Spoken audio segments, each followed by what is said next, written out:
welcome. If this is your first time at Food Literacy for All, this class is free and open to the public. We just ask that you please RSVP. Thanks to our team at Michigan Media, all of our classes are filmed and available on YouTube. You can tweet the class quotes, photos at Food Literacy for All. Contact our friend Kabibi at the Detroit Food Policy Council if you're looking for a ride between class and Detroit. Tonight, also, hello, we're live streaming to Michigan State University. There's a group gathered in East Lansing, so thanks for joining us. And they'll be able to ask questions during the Q&A as well. Okay, the deadline is almost coming up. Just a quick reminder, the Sustainable Food Program is still accepting applications. And also, the deadline is extended to apply for the coolest internship. Right, Mama Jerry? That's right. So please, we'll take applications until March 20th. So please send in your resume and cover letter if you want to intern in Detroit this summer at D-Town Farm. Is Malik here? Malik, D-Town Farm or Oakland Avenue Farm? All right, an event you might be interested in on Friday the 13th. This Earth Day event is with some of our SFSI affiliates, all about healthy and sustainable food. You might want to check it out. Another upcoming event to put on mark your calendar, free and open to the public. On March 30th, we're bringing in a guest speaker who studies food sovereignty in Brazil, Hannah Whitman. Okay, thank you so much to our sponsors. This class wouldn't be possible without them. And I'm going to do a quick clicker question for you all. Get out your clickers. And then Mama Jerry is going to introduce Leah. Okay, what do you think? You guys have been getting better over the semester. Which of the following is not true about our guest speaker tonight, Leah Penniman? She promotes tasting the soil to check its pH. She taught high school English for 17 years. Her most cherished farm tool is a hoe. Or D, she received the James Beard Leadership Award. What do you all think? Which is not true? Okay, you're not sure. But you don't think she tastes the soil. And you don't think she's into using hoes. You're wrong. She's into all of that. Is that right, Leah? She's into all of that. She did teach for 17 years. She taught biology. So the correct answer is B. All right. Mama Jerry's going to introduce our speaker tonight.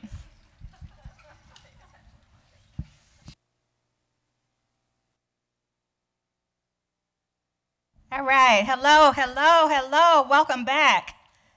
Y'all too quiet. Thank you. So it is my pleasure to introduce Ms. Leah Penniman, who is a farmer. We know she's an educator, she's an activist, and she's a badass woman.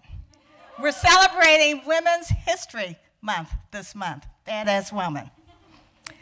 Leah was raised in Massachusetts and began farming as a teenager. Leah has worked in food projects nationally and internationally and is an author of Farming While Black. I read that. Most recently, it's a most recent published book for her. Leah also co-founded the Soul Food Farm in 2011, whose mission is to end racism and injustice in the food system. And so I am excited to hear her speak today. It's my first time actually hearing you speak. Much love as well. And so I ask you to help me welcome her. Thank you.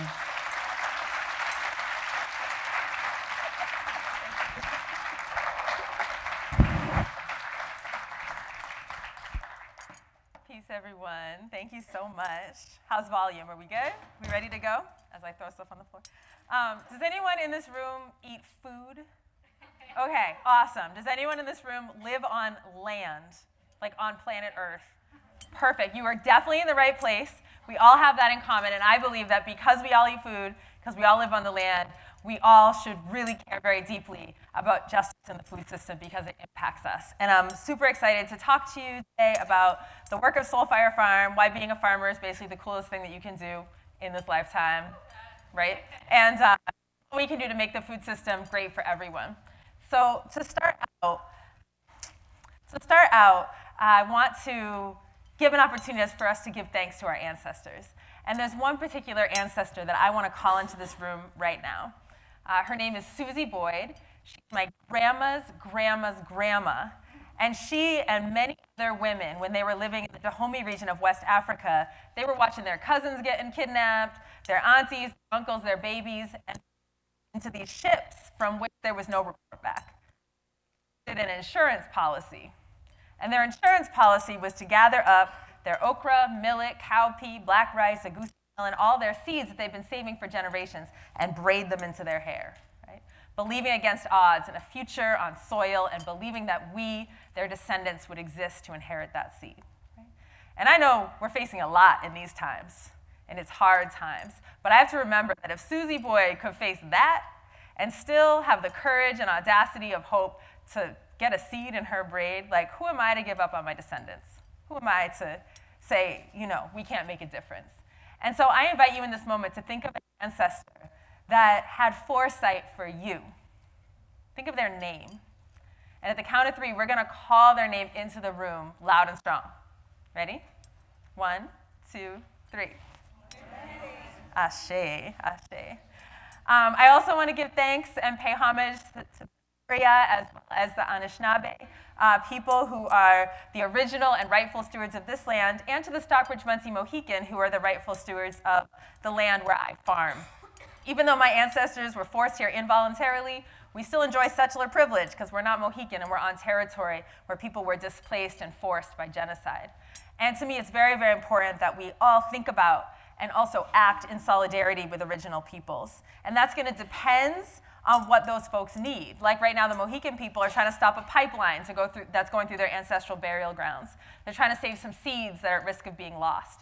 And so we at Soulfire Farm are working in collaboration, right, on those projects with Mohican leadership. And I invite folks who are not already involved in Native solidarity and Native sovereignty work to see what ways that you can lean into it. And the third thanks I want to give is to my, because if you notice, there's absolutely no chicken poop clothes, right? Like, a smidge. And usually that's, and the only reason that I have clean clothes on right now and I get to like talk about farming with y'all far from home is because Justin and Jonah and Larissa are holding it down. And you know, Martin Luther King was not the civil rights movement, right? Vandana Shiva is not ecofeminism. It always takes a team, right? It always takes a whole bunch of people together to make change. And so I want to give thanks for my team and also for everyone who's making sacrifices so you can be in this room today. Cool. Could someone read this quote? Who's got a loud voice? Go ahead. A people without the knowledge of their past history, origin, and culture is like a tree without roots. Marcus Garvey. Ashe, right? Baba Malik just came in the room. He's my mentor. Can we give him a round of applause? Hey, Baba Malik.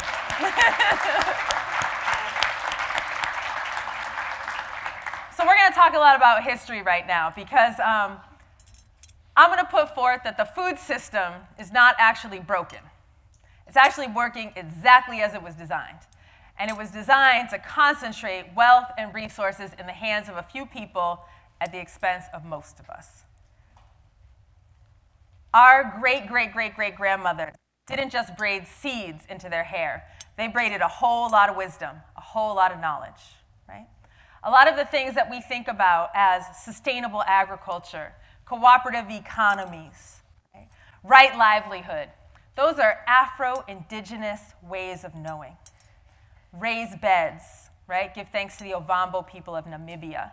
Composting and vermicomposting. Give thanks to Cleopatra of Egypt, right? Who actually put out a decree that said if anyone kills an earthworm, they will be put to death.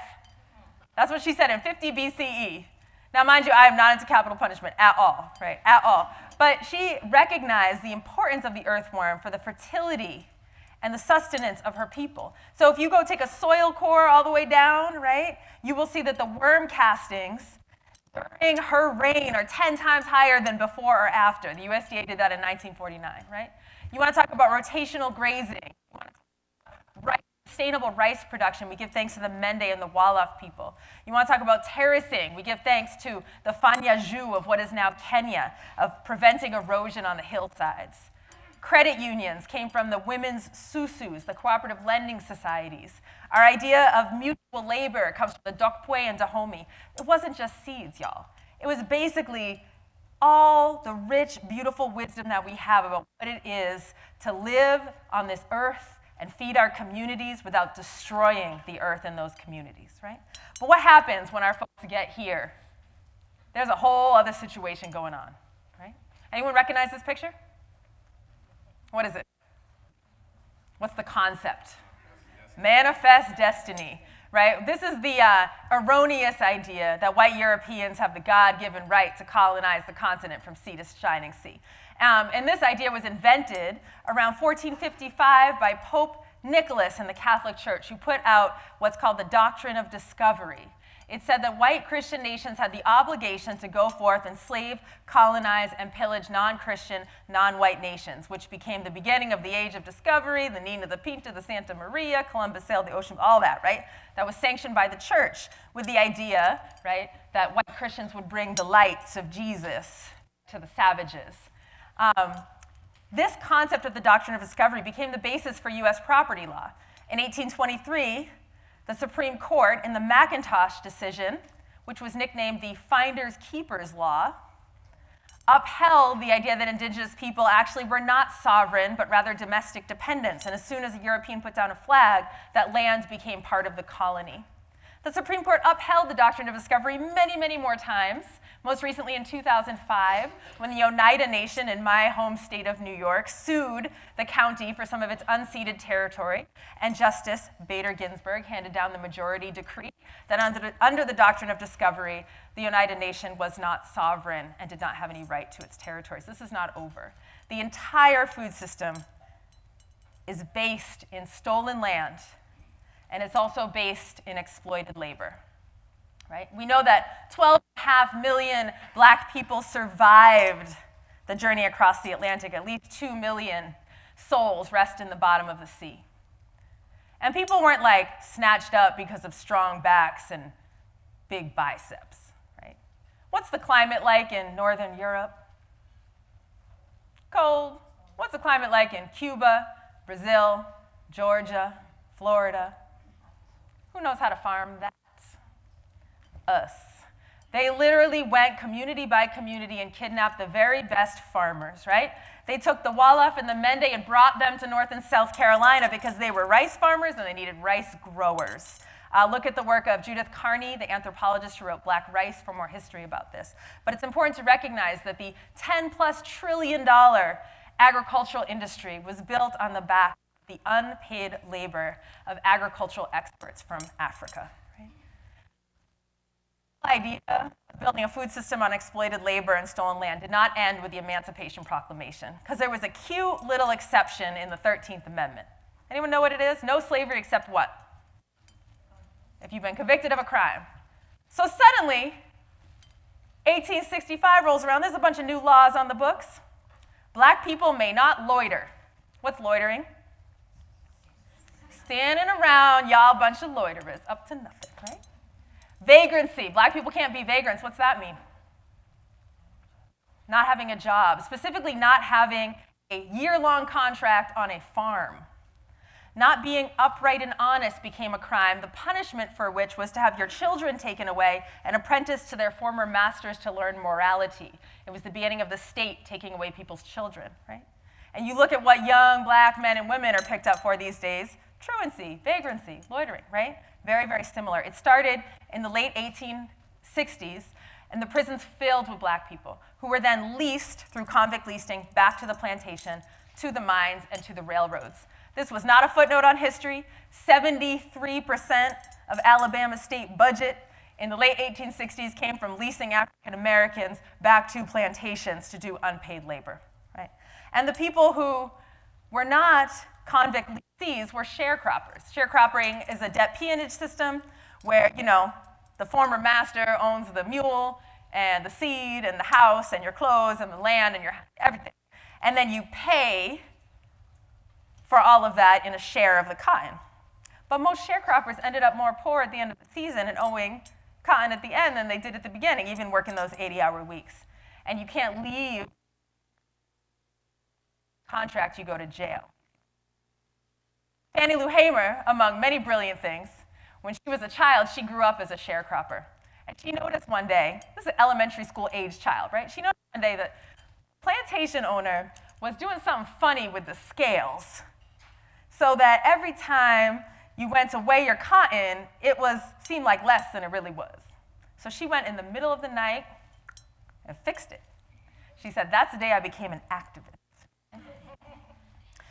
The thing that amazes me, though, about resilience of our people is that despite sharecropping and convict leasing and slavery and the black codes, all this stuff, black folks always, just like any people, want land security. We want to be able to have our own homes. In fact, when the Union Army met with black clergy right at the end of the Civil War, they asked, what do y'all need? And they said, and I quote, we need homes and the ground beneath them so we can plant fruit trees and say to our children, these are yours. Right? The yearning for land led people to save up money for 2 generations to purchase 16 million acres of tiny little parcels in the swamps and the hillsides. Right? There was no handout, 40 acres and a mule didn't happen, but people purchased 14% of the nation's farms, right, as a black community. Now, as you can imagine from this picture, the backlash was swift and severe. Because if everyone's getting off the plantation, that plantation owner isn't trying to do the work. And so they have trouble. The White Caps, the Ku Klux Klan, the White Citizens Council, they went for the independent black farmer. They burned down their houses. They strung people up. They shot at people. They murdered over 4,500 folks whose names we know. And a lot of people think that the Great Migration, when 6 million African Americans went north, was just a search for opportunity in the factories during World War I. Friends, it was a refugee crisis. If after 2 generations you saved up enough money to get 2.5 acres, and then they came and across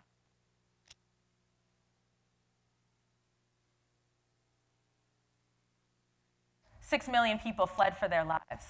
But again, there's a labor vacuum, and this would be an opportunity for the United States to say, that whole stolen labor, stolen land thing, that's not cute anymore. Maybe we should rethink the food system.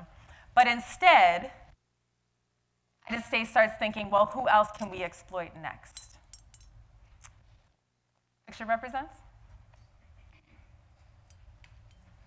Bracero program, guest worker program. It was the Chinese workers, then the Filipino workers, right? Then after the Chinese Exclusion Act, we have Mexican workers, Caribbean workers coming through Bracero and then the H2 and then the H2A program. And I'll tell you a story to illustrate what's insidious about this particular reliance on labor in the way we do it in this country. So a friend of mine at an unnamed university in this general area, actually in the Midwest, teaches a class for future farmers, people who are going to their state land-grant university, excited about being farmers. And this professor said to his class, how much would you need to be paid to work at the meat packing plant in town? I'll ask you the same question. If you would work at a meat packing plant for $15 an hour, would you please raise your hand? Okay, 20. 30. 45. Y'all got some trust funds in here. 45, I don't make $45 an hour, I don't make $15 an hour. So, but you're in good company because 100% of students who want to be you said there is no way I would work at that meatpacking plant for any amount of money. It's dangerous, it's disgusting. Smell out of the creases of your skin, right? You can't get the smell out of your You can't get the smell out of your hair. You can't, you're likely to get repetitive stress injuries, right? You're likely to lose a limb. And so they said, there's no amount of money. Oh, and by the way, they added, that's Mexican work. So we can shake our heads, right? But let's think for a second, right? Our country has figured out that the only way we can get people to actually feed us is if we create onerous trade agreements, war, and climate chaos all around the world so that indigenous people who love their families as much as you love your family and who own their land just as much as you would yearn to own your own land, will cross over a hostile border into an unwelcoming territory to do dangerous, disgusting, backbreaking work far from home for less than minimum wage, and we won't even do it for $45 an hour. And that's how 85% of the labor is done in this country. And we all buy that food, right? So it's not an interpersonal issue.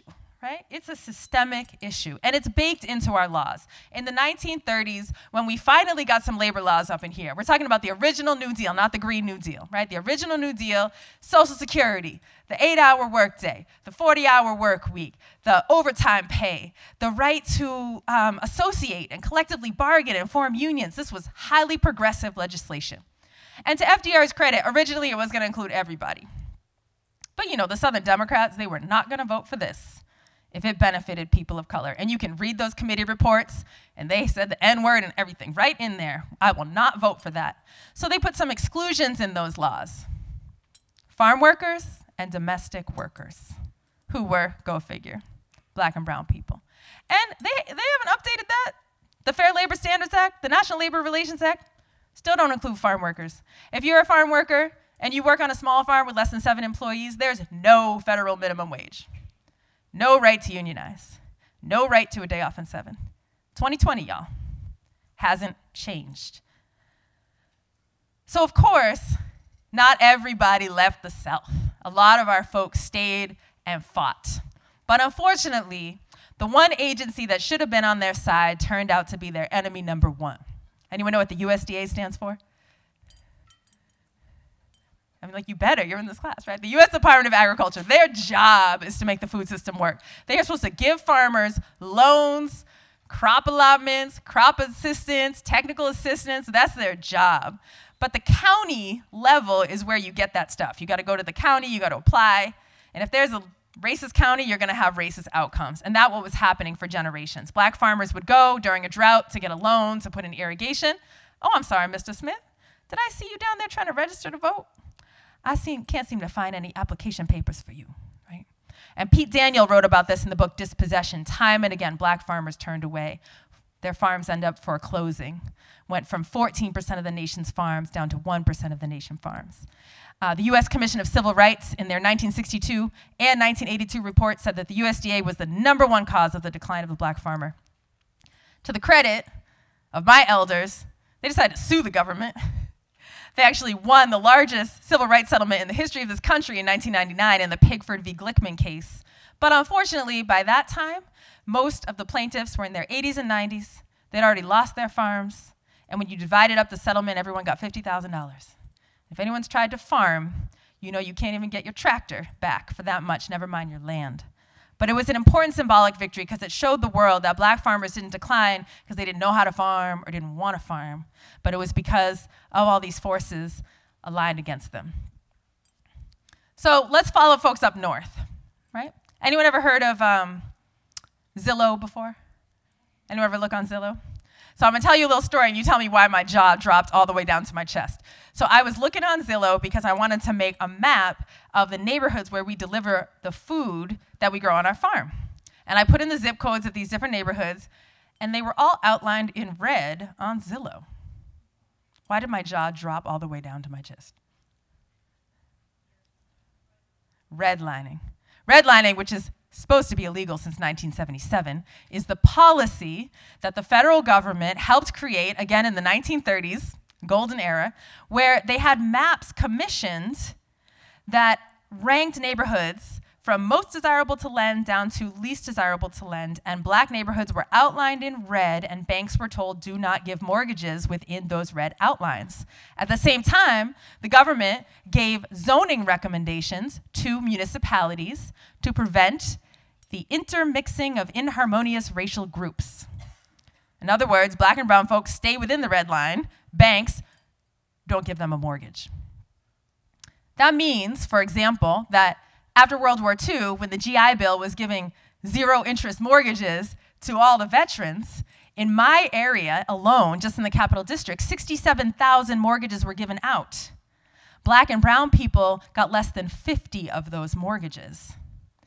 most of the wealth in this country comes from handing down property, 80% to be precise. Redlining is one of the key reasons why a white child born and taking their first breath today in this country is 16 times wealthier on average than a black child when they take their first breath. Not because they did extra exercises in the womb, right, to earn that wealth, but because, according to the Pew Research Center, in white communities in general, wealth goes down the generations. Your parents help you pay for college, right? Your grandparents help you pay for your music lessons. In black and brown communities, generally, wealth goes up the generations. I pay my mama's medical bills, right? I pay my grandma's funeral expenses.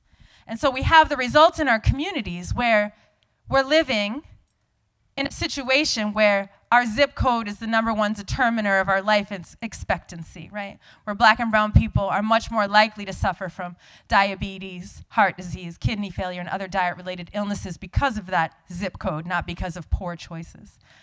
More likely to struggle with hunger, and of course, dilapidated schools and poor air quality and everything else associated with the apartheid situation that we have. It brings us to today where, as I mentioned, 85% of the labor done on the farms in this country is done by Latino, Latina folks. Yet only about 2% of the farms are managed by that community. Farming is actually the most racially skewed profession. So if you look at Department of Labor stats, it alternates one year to the next, whether being a farm owner or a veterinarian is like the whitest thing to do, right? And then on the flip side, being a farm laborer is almost always the brownest thing to do, right? So you always have to examine, when you have such a stark pattern like that, what type of systemic inequities are going on. It brings us to today where, according to the 2017 census of the US Department of Agriculture, almost all the land is owned by white folks. 98% of the land on this continent. Not because we don't want it, not because we don't know how to farm, but wealth attracts wealth. Right? Wealth concentrates wealth over time. And I read recently that now it's these retirement funds are like buying up on concentrating all the land, TIAA and all that other funds. And to me, it's no surprise that the way that we treat our human siblings, how we treat one another, is going to be mirrored in the way that we treat the living, breathing earth, right? It's no surprise that our agricultural system, while oppressing farm workers, while stealing the land from indigenous people, while starving folks of good food, is also a major driver of climate change, the #1 driver of water withdrawals, the #1 driver of habitat conversion, of biodiversity loss, right? Dead zones in the Gulf of Mexico, soil erosion. Within the first generation of European colonization of the Midwest, 50% of the organic matter in the soil was burned up as carbon dioxide. It's the first spike on the anthropogenic climate change graph in the 1800s. And it's not that we don't know how to do it right. We still have the memory of those seeds. It's like I said, the food system isn't broken, right? It was really designed to concentrate that wealth and power. I'm going to tell you the good news, what we're doing about it, how we're going to win. But first, I want to give you a second to talk to the person next to you and digest all this a little bit. Talk to the person next to you about where were your ancestors in this history and how are your folks connected to these events. I'll give you like 2.5 minutes. Go ahead.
All right, you got 1 minute, so switch if you haven't switched. 1 minute.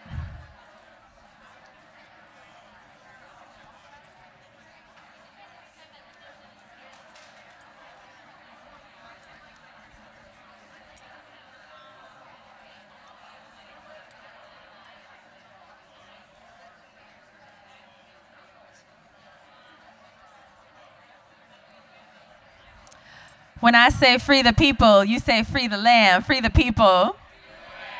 When I say free the people, you say free the land, free the people. Free the people. By any means necessary. Someone else knows Malcolm X grassroots. Ashe. So thank you for sharing with each other, and I hope we get time to hang out after and you can tell me some of those stories. But I want to bring us to the truth now that as long as there has been oppression, there has always been stronger, deeper, wider resistance, right? There's always in every generation been those folks who remember to pluck the seeds out of their ancestors' braids, plant them, tend them, and pass them on. And I want to tell you a little bit about what we're doing at Soulfire Farm and how it connects to the legacy of that seed. Because, you know, many of us who started Soulfire, we were living in those zip codes I was talking about. I got a master's degree. I was like, I'm going to be fine in life, right? And I move into 12202 zip code. There's no grocery store. There's no farmer's market. There's no community garden plot.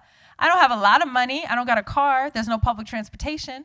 And so the only way to get vegetables into the bodies of my newborn and my 2-year-old and myself is to join an overpriced CSA. I got to walk 2.2 miles, put the veggies on top of the baby in the stroller, right, and go back down. That's like the closest vegetables. And it costs as much as my rent to get that food, right? That is ridiculous. So we got together and we're like, if we want to get free, we need to be able to feed ourselves. We need to be able to create a local, independent, food sovereign system.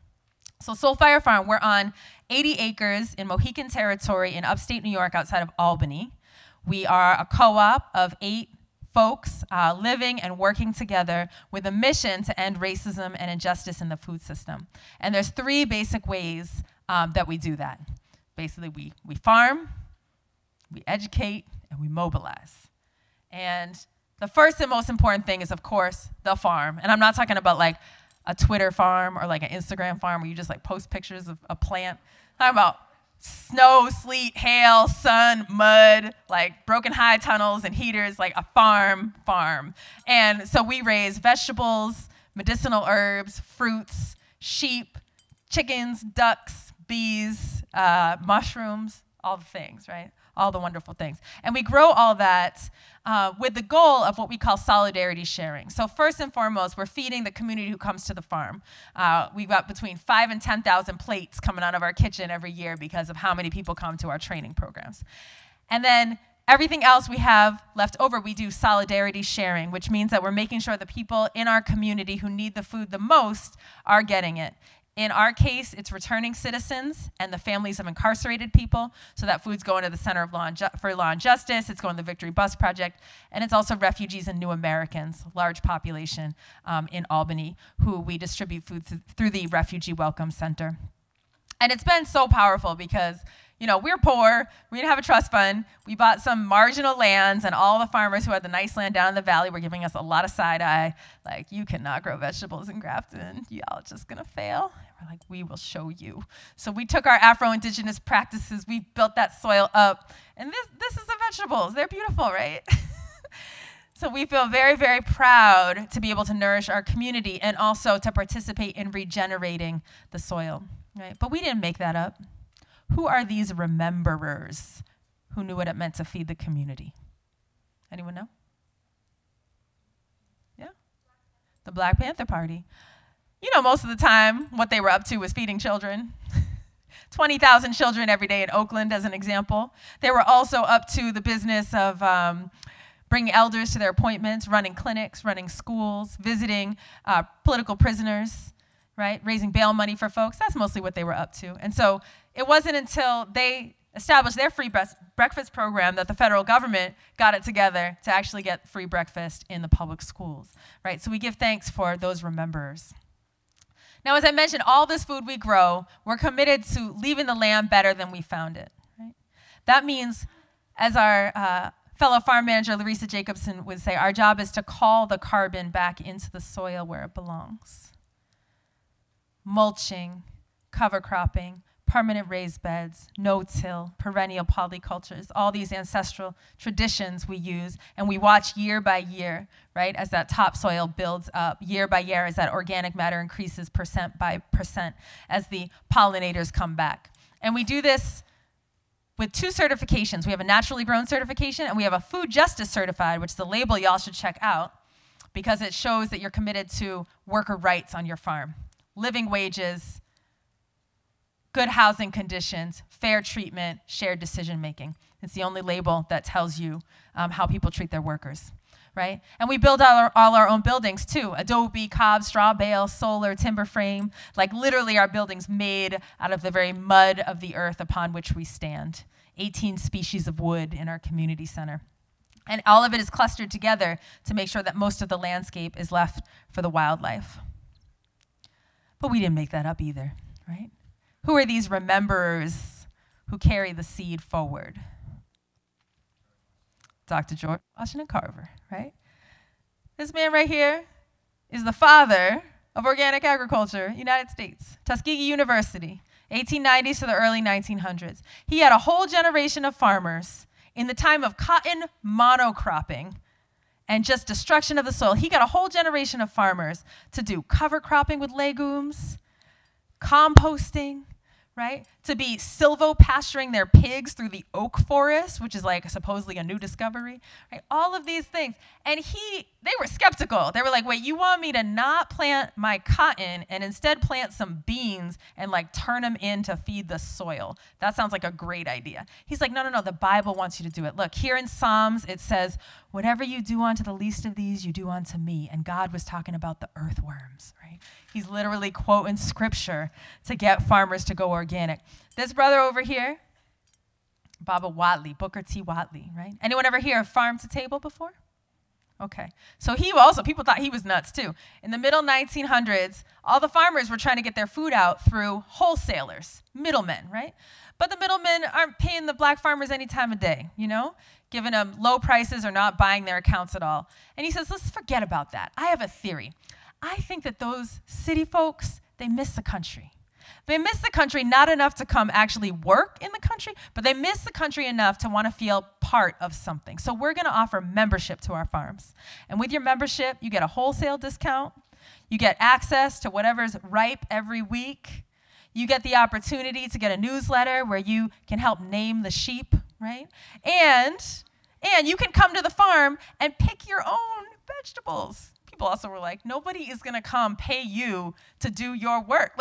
He's like, trust me. Has anyone ever done pick your own apples, strawberries? I do it all the time, even though I farm. It's brilliant. It's brilliant. I take my kids and they're like, don't we have apples? I'm like, I know, but it's different. Let's go. Let's go work for this other farmer. But perhaps the most important technology that I think we carry on is the spiritual technology. I've had the great privilege of studying farming and culture in Ghana, West Africa for a significant amount of time. I just got back, actually. And my teachers there are the queen mothers. They're like everything. They're the storytellers, conflict negotiators. They do all the rites of passage. They take care of the orphans. They take care of the environment, right? Queen mothers are everything. But they think we're nuts over here. And one time they brought me into their compound, and they were like, Leah, they actually said, Amidede, because that's my name there. Amidede, is it true that the farmers in the U.S., they put a seed in the ground, and they don't sing or dance or pray or pour libation? They don't even say thank you. And then they, expect the seed to come up? I was like, oh, my God. It's true. That's why you're all sick. Right? You're all sick because you treat the earth like a commodity and not like a relative. So here we are, trying to treat the earth like a relative, doing our ceremonies, keeping our ceremonies alive. Right? The second thing we're up to, which really came from pretty much as soon as we started our farm, we started getting calls. Sister Kathy Dixon from Boston being like, is it really true that there's black people farming in the woods? Can I come? Because I'm having trouble out here by myself. People calling from California, people calling from Oregon. Can I come? Can I come? We're like, we need to figure out how to create some training programs because our folks are encountering a lot of struggles getting into these incubator programs, encountering racism in the WOOF volunteer program, don't want to go far from home and be at a land-grant university and can't afford it anyway, et cetera, et cetera. So we're like, all right, let's start a program. Let's start the Black, Indigenous, People of Color Farming Immersion. I don't know if anyone will come. An hour after we posted on Facebook, which I know is antiquated, it's full. All right, let's start another session. It's full. We get 4 to 6 times as many people applying for these farmer training programs as we have spots. And people will tell you, Black folks don't want to farm. What are you talking about? We need the resources. We need culturally relevant training programs, right? We need the land, the capital, to actually start to reclaim that ancestral right to belong. We also have programs that are Spanish first, because it'd be super hypocritical if almost everyone doing the work on the farm speaks Spanish or an indigenous language as their first language and we don't have anything for them. So we have a lot of programs that are Spanish first. And you know when a pine tree is on the edge of the forest and it's getting a lot of extra sunlight and making a lot of extra sugar, it does not grow 6 times taller than the other pine trees, right? What it does is it takes those extra sugars and minerals and messages of caring and puts them down through its roots into a mycelial network to share with not just other pine trees, but beech trees, maple trees, birch trees, and even ferns in the forest, right? So when we think about, people are like, well, if you got like 6 times as many applications, you should just franchise and get really big. We're like, we are not KFC. We are a farm. Our success looks like the forest ecosystem getting stronger, which is why what we celebrate the most is when Sister Keisha Cameron graduates from our program and starts a sibling program outside of Atlanta, Georgia for Black farmers who want to get into fiber, right? That's why we celebrate when Ireri and Viviana start Caratumbo Farming Co-op, where immigrants own together their own CSA, right? It's why we celebrate when Rosa Rivera and Ray Frazier create a community center with new Black-owned community gardens in Schenectady and so forth, because it's about the forest ecosystem. And it's about the babies, too. This is our youth program, Liberation on Land, LOL. They made that up.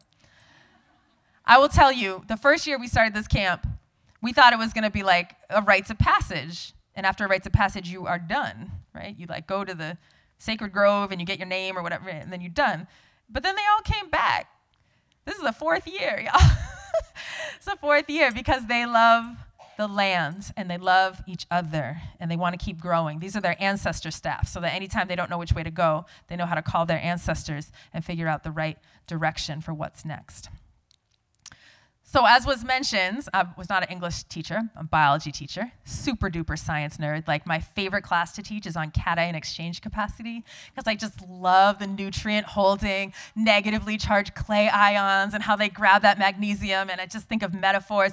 I love it. But here's the thing, I finish the program, I get my evaluations, and nobody mentions my soil chemistry class. They're all talking about, now I feel empowered to leave this abusive marriage, and like now I feel like I can put down my addictions, and now I'm gonna leave this dead-end job. And I'm like, what? It's a farming class, it's a farming class. But here's the thing, y'all. As my brother Chris Bolden Newsom would say, the land was the scene of the crime, right? The land was the scene of the crime. We came with all kinds of trauma from that sharecropping and that slavery and all that stuff. But she was never the criminal. She was always the source of our strength. And when we ran away from those red clays of Georgia to the paved streets of Detroit, Pittsburgh, and Boston, we left something behind. And that's a little piece of our souls. And the earth has been crying and yearning to feel our footsteps again. And as soon as we come back and touch her, she's got a whole lot to say. And that's why when people come to a farming class, there's a whole bunch of other healing that goes on. The grant makers don't know how to measure hope yet, but I will tell you that that is our most powerful harvest. But we didn't make that up either. Who are these rememberers whose seeds we carry forward? Anyone know anybody? Any of these people? Fannie Lou Hamer. We already talked a little bit about her fixing the scales. Mama Fannie Lou Hamer, one of my favorite quotes of hers, she said, if you have 400 quarts of greens and gumbo soup canned for the winter, nobody can push you around or tell you what to say or do, right? By contrast, if you have nothing canned for the winter, as soon as they put the chains around the grocery store, She said, you're going to put down your ballot, you're going to put down your NAACP membership card, and you will go crawling in your knees through the dust trying to get food for your children. So if we can't feed ourselves, what's the civil rights movement really for? So she didn't just talk. She actually started the Freedom Farm Co-op, where she provided ownership and membership for sharecroppers who'd been kicked off their land for the audacity of registering to vote. And they raised vegetables and livestock and provided for each other's scholarships and burial fees, right?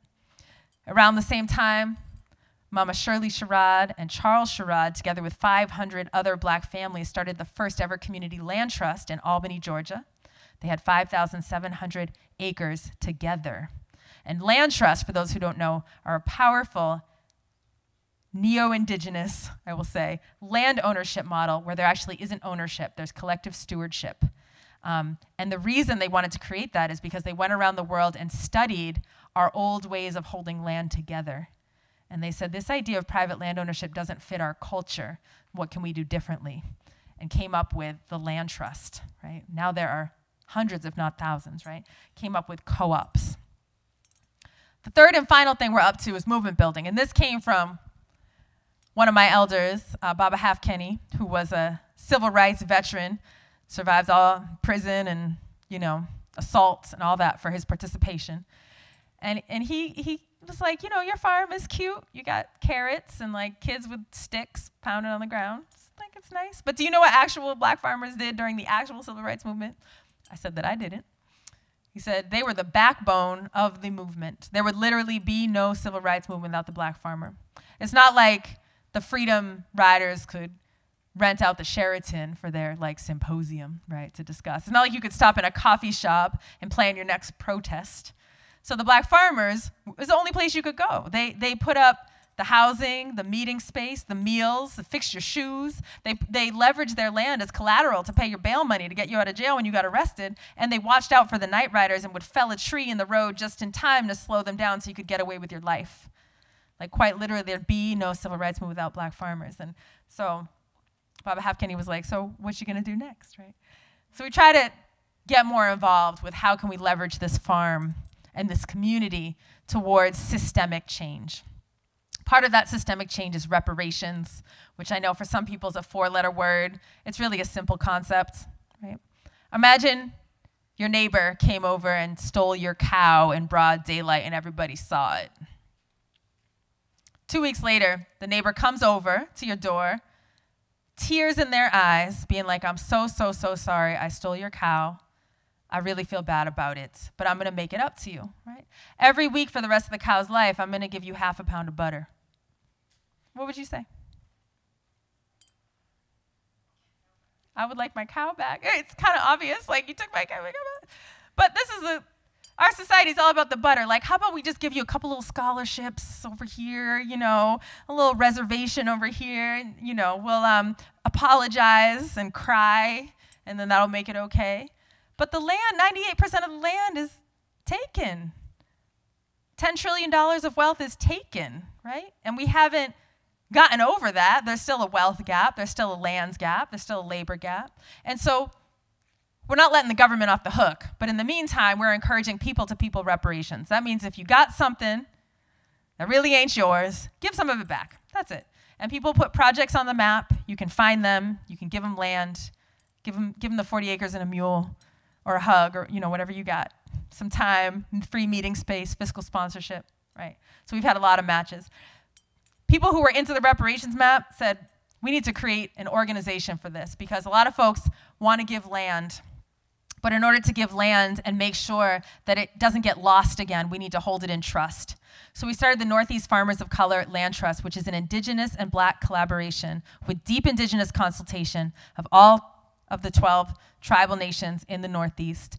And the idea is that people give land to the trust puts the conservation easements on it, the cultural easements on it, the ag easements, and then shares it back to the community with a right of first refusal to the original people, right? And so we're in the startup phase of that.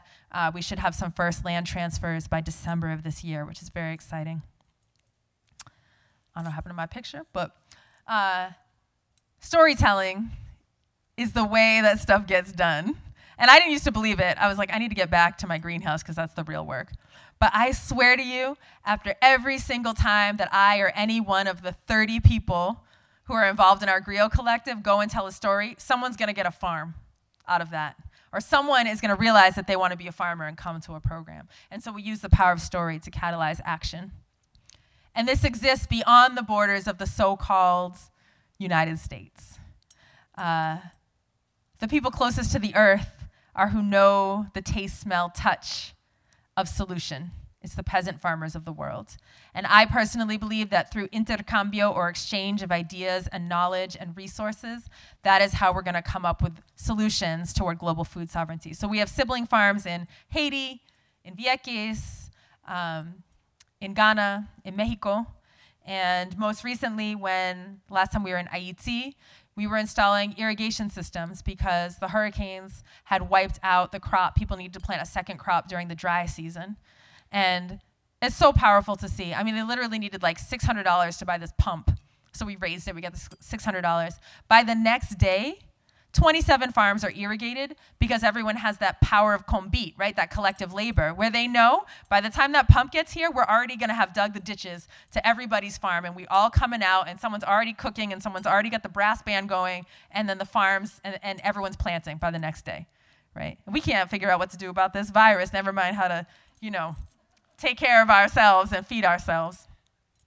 And the last thing we're up to in the area of organizing, which might be a snore to many of you, is policy. And my friend Lindsay Lunsford at Tuskegee University put it so well. She's like, you might not want to do policy, but if you don't do it, their pens will write you out of existence. The Farm Bill, the largest piece of legislation we have in terms of the amount of money that it moves, controls the whole food system. So we rabble-rouse to get little things changed at a time. Like before the last Farm Bill, if your granddaddy didn't leave a will and you owned your farm with all your cousins, you couldn't qualify for any federal programs. Now you can. Small but important thing that we organize for, right? Making sure the Green New Deal actually represents Black and brown communities, right? Making sure that Sanders' platform for equity includes Black and brown farmers and land workers.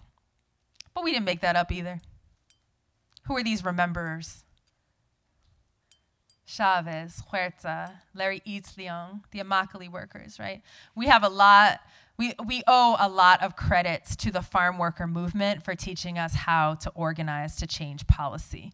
I mean, these are folks who've just been under the thumb of this empire and have figured out how to bring like the grape industry to its knees through boycott, right? Figured out how to bring Wendy's and Taco Bell to their knees through boycott and really start to change some things, mostly at the state level. Folks like the Haitian peasant movement, who if you want to learn how to resist Monsanto, you check them out. Because Monsanto has this insidious little habit of giving benevolent donations of genetically modified seed after a natural disaster, just long enough, along with the chemicals to grow them, just long enough so that your native seed stock is depleted. And then they'll sell it to you, for just $9.99 a month after that. The Haitian peasant movement saw right through it and burned that seed at the port, burned it down. They won the Global Food Sovereignty Prize. So now the seed is handed to y'all, right? You all said you eat. You all said that you live on land, which means that all of us are complicit and responsible. And if you're not already doing it, I challenge you to think if you can give 10 hours a year to the movement, either in your time or the equivalent of your salary, just 10 hours a year to make the movement fair and just. And as my daughter Nishima would say, the food system is everything it takes to get sunshine onto your plate, right? So there's a lot of different points of intersection. There's a lot of different right answers, but all the right answers have something in common. And that thing is to make sure that the people most impacted by the issue are the people in leadership about how to solve the issue, right? If I want to deal with anti-Semitism in the community, who's the experts who I should be listening to?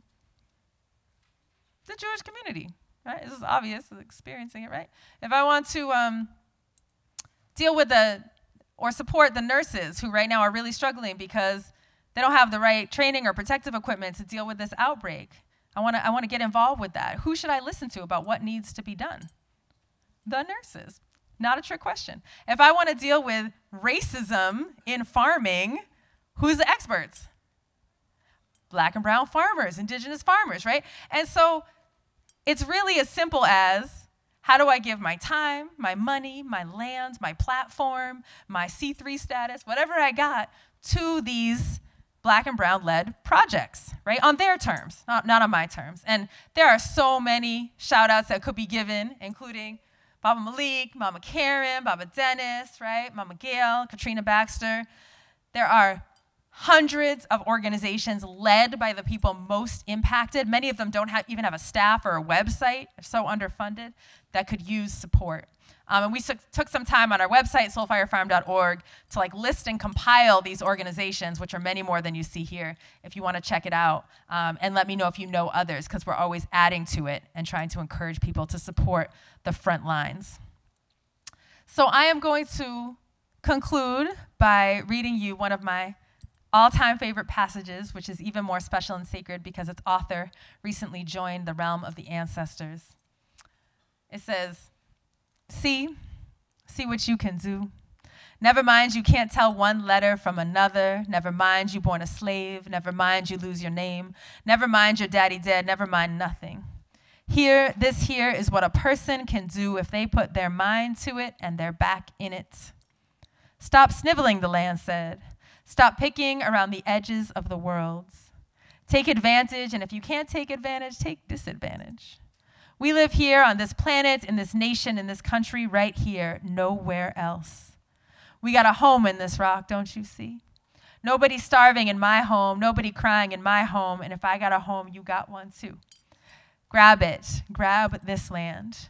Take it, hold it, my brothers, make it, my sisters, shake it, my siblings, squeeze it, turn it, twist it, beat it, kick it, kiss it, whip it, stomp it, dig it, plow it, seed it, reap it, rent it, buy it, sell it, own it, build it, multiply it, and pass it on. Can you hear me? Pass it on. Ashe, thank you.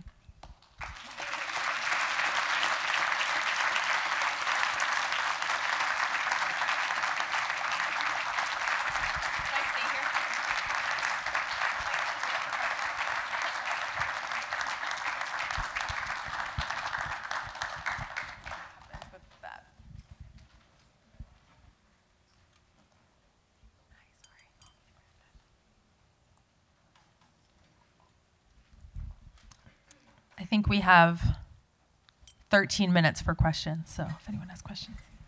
Yeah. Is it working now? Yes, different one. Okay.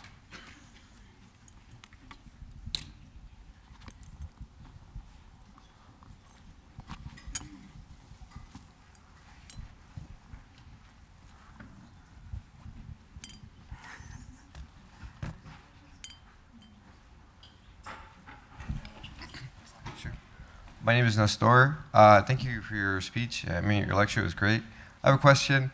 So, how has the food justice movement affected the criteria for restaurant ratings? Does the James Beard Award do they look at sustainability practices or anything like that, or Michelin star review? Or? I shouldn't be so skeptical. I should say I don't really know. But in my experience, the farthest that we've gotten in terms of consumer culture really stops at the greening of the food.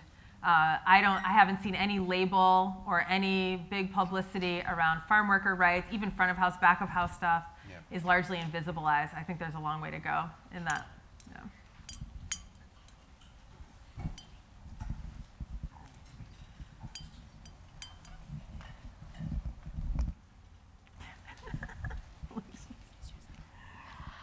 My name's Emma. I was wondering if you could tell us a little bit about where you currently get your seeds and where you would want to get your seeds. Yeah. Well, we do save a bunch of our own seed, and we actually share some of that seed through the True Love seed catalog. True Love is all one word, which is a co-op of food justice-oriented farms. That's really dope. In addition to that, we buy seed from another Black-owned co-op called Southern Exposure, and then if anything else we can't get because we're in the north, like Fedco. I'm happy with those co-ops. I do wish that the dream of one of my elders, Mama Ira Wallace, who owns Southern Exposure Seed, is that we as a community would do more to save our ancestral varieties and have a robust seed keeping and sharing network. And she prays that that's her legacy before she leaves this earth. And so my aspiration and my hope would that be all of us that see ourselves as growers and also as keepers of seed and story. We have a question from a Michigan State viewer. Her name is Lindsay Mish. Her question is, what are some of the most important differences between food sovereignty and other movements fighting to revitalize land and the environment, like veganism? Interesting. So, I mean, I think taking a step back and looking at really the definition of a movement is important. Without being overly academic, I would say for me a criteria for a movement is that it is led by and centers the people most impacted. So I actually don't personally categorize diet trends as movements. I'm not saying they're not important, but the whole voting with your dollar or like consumer preferences as activism, I think, is really limited in its impact. And that with movements, they've been successful through litigation, policy change, direct action, and alternative institution creation. And I think that's really where the emphasis needs to be. Folks can feel free to eat how they want to eat. I am very concerned right now about the impact of vegan activism on indigenous food and land sovereignty. There's a lot of villainizing of people's ancestral foodways, which actually are the most sustainable foodways, like eating salmon and buffalo and like grazed ruminants on the open prairie is the original food system. And so I think some nuance in our conversation, mind you, I don't eat from CAFOs, I get all of that, but I think there is a lot more room to understand nuance and regional variation and cultural variation in diet as a way of moving forward to a sustainable food system. Hi. Hello, my name is Kello, farmer from Detroit. My question for you is, what does your farm do during the winter to sustain your farm workers, monetarily wise? Yeah, word. Yeah, seasonal, the seasonality of farm work in the north can be a real deep issue. And so there's a lot of right answers to how to solve that and a lot of wrong ones. Our staff is all full-time year-round, and we just have seasonal emphasis. So from the middle of March until the middle of November, it's very much like farming and hosting training programs. And then everyone takes their vacations for part of the winter, but the rest of the time, that's when we do all of our organizing work, come to Detroit and talk about farming, uprooting racism trainings, writing articles. And so people have kind of like a dual life, which I like that flow. Because by the end of the farming season, I'm like, why am I a farmer? And then I'm excited by the next spring. So it's good. Awesome, thank you. My name's Alan, I'm a student here, and I was just curious, you were talking about regenerative farming, some of your practices that you have in your farm, and you mentioned really briefly that tilling was one of the practices that was unsustainable and even damaging to the soil. Is that just because of it just being really disruptive, or I was just wondering what alternatives are there for more sustainable practices? Definitely, and again, like, I just love me a farmer, so I'm not, if you till your farm, I get it. We tilled our farm for a few years too until we found a different way, but kind of imagine like this is our house right now, and if someone took it, flipped it upside down and shook it, like how that experience would be for you. So that's what it's like for all these soil biota, is that your house is literally being like torn up and trashed and blown around, and then you're trying to recover and rebuild for the whole season. And it takes that long in order to rebuild that soil structure. Also, tillage, because it oxidizes, puts all this oxygen into the soil, it increases the rate of decomposition, and then all of this organic matter that was stable burns up as CO2 and causes climate change. So alternatives to tillage on our scale, which is still relatively small, like a few acres, we can do occultation, which is a fancy word for putting down really big tarps that block out the sunlight, so when weeds germinate, they die back, and then the earthworms kind of do the tillage for us. On bigger farms, they usually are doing cover crops with like roller crimper and then planting right into them. But there's a lot of, Rodale Institute has some good literature on it if you want to read more. We have time for like maybe 2 more questions. If anyone has?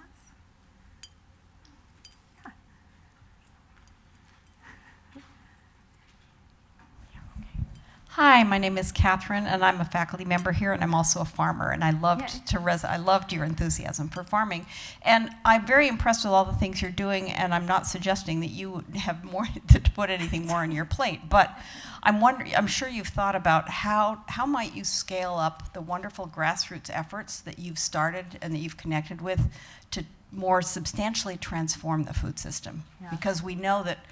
We all have a long way to go to take all these wonderful grassroots movements and transform it at a larger scale.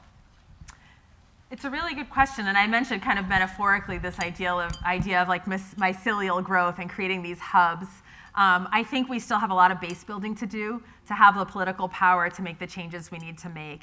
And so, I mean, I think even as we're seeing right now in the current epidemic scare, we need our local food systems to be strong. And so our focus is on getting those farmers to be able to produce food for their communities and have mutual aid and support.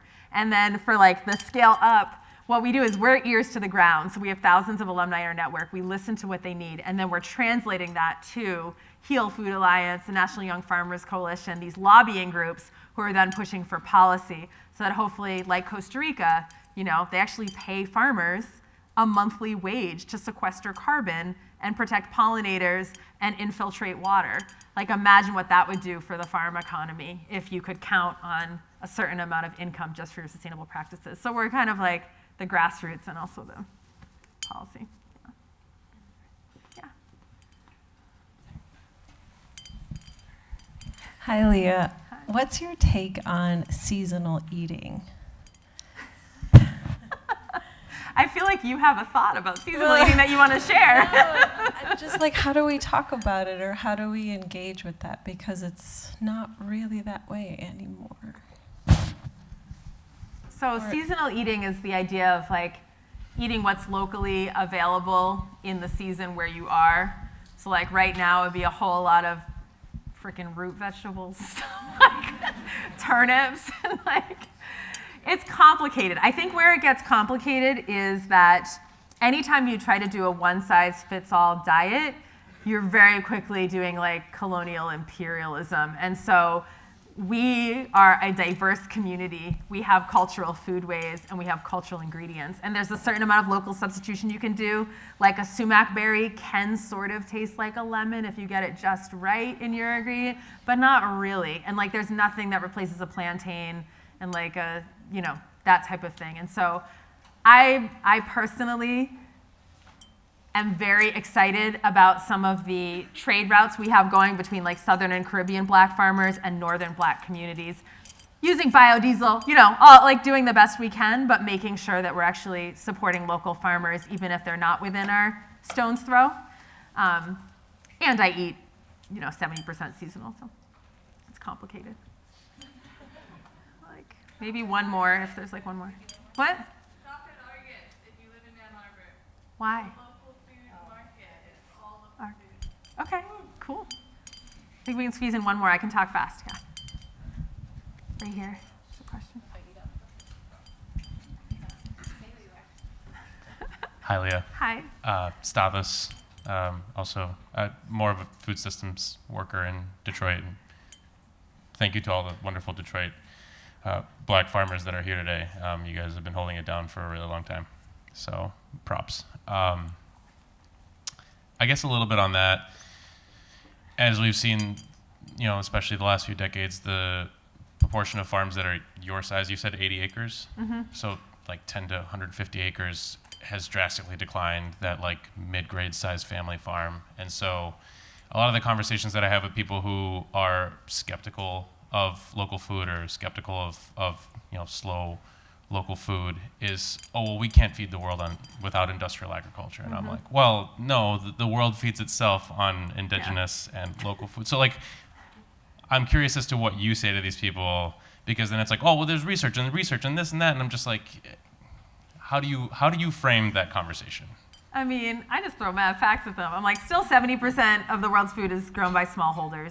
And then if you actually, it's depending how you measure yield too, because there's some really powerful studies that show the milpa, for example, the three sisters, like indigenous gardens, right? Corn, beans, and squash together.